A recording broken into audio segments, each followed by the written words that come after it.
বাচ্চাকে কাপড় কিনে দিতে পারে না, স্টক করে মারা গেছে। বেতন পাই না সেজন্য। তোমাদের সাথে কথা বলবে অনলাইনে ভিডিও কলে।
বাচ্চাকে কাপড় কিনে দিতে পারে না, স্টক করে মারা গেছে।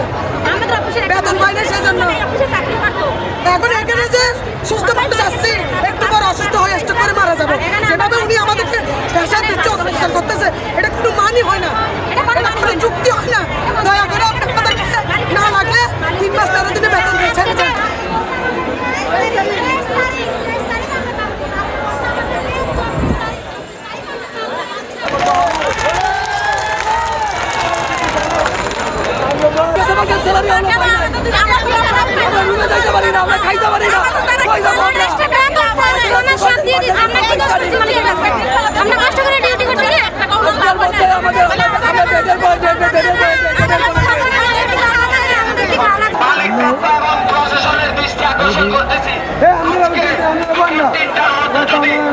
আমাদের সমস্ত পাওনা বুঝে না পাই, আমরা টেকচার করে কঠোর অ্যাকশনে যাব।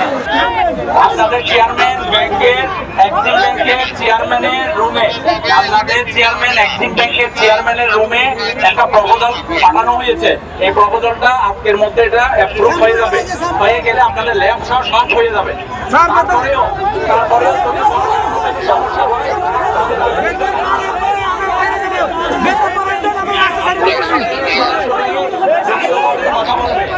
আপনাদের সাথে সরাসরি ভিডিও কলে কথা বলবে। আপনারা কথা বলেন, যদি আপনাদের মনোভূত না হয়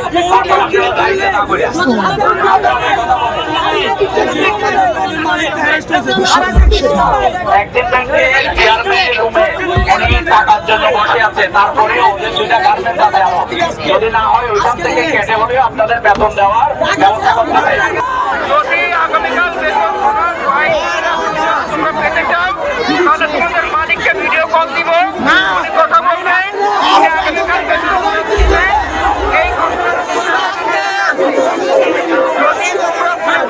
মালিকের কথা শুনতে চাই না, আগামীকাল মালিককে বেতন বোনাস দিয়ে সেটা আমরা মানি না।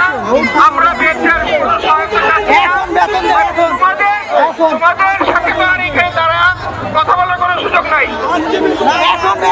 সর্বশেষ কথা শোনো, আমার কথা হচ্ছে তোমাদেরকে শ্রমিকদের বেতন বোনাস দিতে পারলে কি আমাদের কোনো কষ্ট আছে?